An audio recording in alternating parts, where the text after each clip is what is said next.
pandemi itu sulit ya Pak untuk berorganisasi. Nah, kira-kira ada solusi nggak Pak untuk selama pandemi ini? Iya, memang organisasi itu kan kayak semacam seni ya, yang di dalamnya itu kan ada seni seni memimpin, seni mempengaruhi orang, seni memotivasi, banyak hal lah. Itu kan kemampuan organisasi itu bagaimana kan kita face to face ya, bertemu secara langsung gitu, sehingga kita bisa mengetahui bagaimana hubungan interpersonal ya antar individu itu.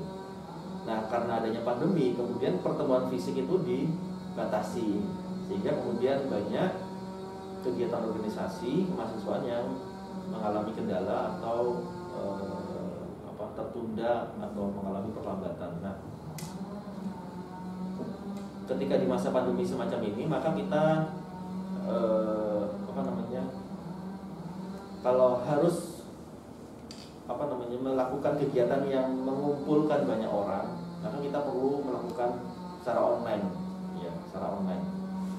Kita kan berpikir ya bahwa online itu kan hanya webinar gitu, kuliah atau diskusi itu bisa dilakukan secara online. Bagaimana dengan contoh misalnya kegiatan-kegiatan buat mahasiswa yang harus bertemu secara fisik, seperti kegiatan pencinta alam, kegiatan seni bermusik, atau kegiatan religius, itu kan orang lebih melihatnya pertemuan fisik yang lebih harus ke lapangan yang lebih mengikat. Nah, coba kita kombinasikan begitu. Bisa tidak hal-hal yang dilakukan secara online tapi kemudian itu memberikan manfaat yang besar buat teman-teman mahasiswa begitu. Tapi ketika pertemuan fisik itu dibutuhkan dalam jumlah yang terbatas, ya kenapa tidak itu dilakukan gitu kan? Karena kita kan ada namanya 5M, protokol kesehatan ya, artinya pertemuan fisik dilakukan tapi dengan tetap menjaga protokol kesehatan. Tapi ketika mengumpulkan sedemikian banyak orang, maka kita perlu menjajaki platform online yang ada ya, yang itu bisa dimaksimalkan secara efektif agar tujuan-tujuan berorganisasi itu tetap bisa kita rasakan gitu. Kira-kira ada saran nggak Pak untuk mahasiswa yang belum bisa menyeimbangkan antara organisasi dengan perkuliahan?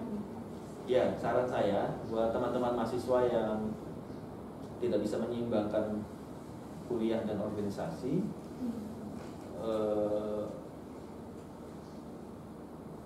mencoba dulu ya. Artinya begini, buat teman-teman mahasiswa yang saat ini hanya kuliah saja, datang ke kampus, kuliah kemudian pulang, cobalah untuk ikut kegiatan organisasi. Kemudian, tapi dengan catatan harus disiplin dalam mengelola waktu, dalam mengatur waktu. Demikian halnya buat teman-teman yang hanya fokus pada organisasi saja.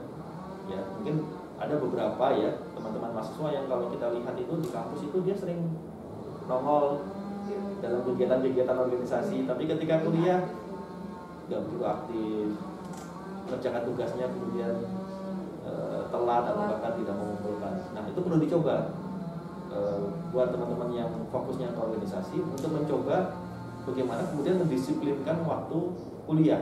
Bisa nggak berorganisasi dan berkuliah itu dikombinasikan? Saya yakin bisa. Ini persoalan orang kemudian tidak punya tekad untuk tadi, kemauan kuat untuk bisa meraih dua hal ini. Itu memang idealis ya, tapi nanti kan akan ada proses di mana orang kemudian dia organisasinya lebih dominan, tapi kuliahnya tidak begitu dominan, tapi dia tidak tertinggal gitu. Artinya dia IPK-nya tetap di atas 3, tidak kumlot, kuliahnya baik-baik saja, tapi dia organisasinya bagus. Demikian hal sebaliknya, orang yang IPK-nya bahkan 4 gitu, tapi dia juga ternyata tercatat dia aktif di organisasi, meskipun dia tidak menjadi ketua, tapi dia menjadi anggota dan dia ikut dalam kegiatan-kegiatan. Nah, itu kan nanti kan pilihan-pilihan dalam proses berjalan, dibandingkan tadi orang yang hanya kuliah saja, tidak pernah ikut aktif di organisasi, atau sebaliknya dia aktif banget di berorganisasi tapi kuliahnya ini berantakan atau tersendat-sendat. Nah, itu yang kita tidak mau semacam itu gitu. Karena dari awal orang tua kan taunya kan kuliah lulus dengan baik. Tapi di dalam kita sebagai mahasiswa, kegiatan kita sebagai mahasiswa ada namanya kegiatan berorganisasi yang tidak bisa kita tinggalkan gitu. Baik, berarti untuk manajemen waktu dan organisasi itu kita harus pintar-pintar untuk menyeimbangkannya ya Pak. Iya, betul. Harus pintar-pintar menyeimbangkan supaya ya biar sama rata lah untuk organisasi dan juga untuk manajemen waktunya. Mungkin sebagai closing statement ya, saya bicara ini bukan sebagai sebuah kata-kata yang tanpa bukti. Artinya dulu saya pernah menjadi mahasiswa. Nah, ketika saya menjadi mahasiswa, saya berusaha menyeimbangkan antara bagaimana kuliah dan bagaimana kemudian aktif organisasi.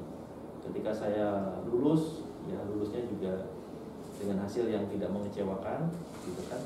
Tapi kemudian saya pernah punya pengalaman dalam berorganisasi, pernah aktif di beberapa organisasi, dan ternyata sekarang ketika saya sudah tidak menjadi mahasiswa, pengalaman organisasi itu ternyata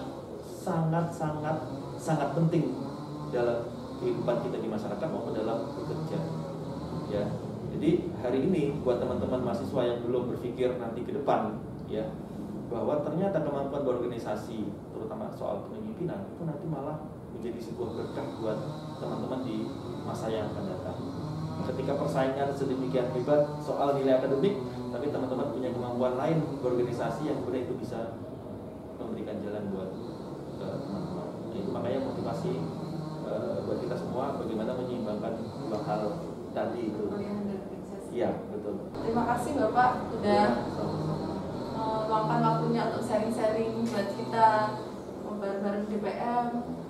Semoga Bapak sukses terus. Ya, terima kasih. Terima kasih juga buat para pemirsa semuanya. Semoga kita semuanya sukses dan selalu diberikan kesehatan. Amin.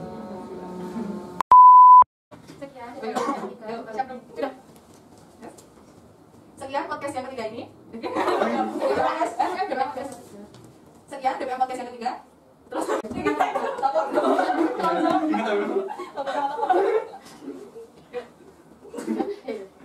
sekian DPM podcast yang ketiga. Sampai jumpa DPM podcast berikutnya. Sekian DPM podcast yang ketiga. Sampai jumpa di podcast berikutnya. See you.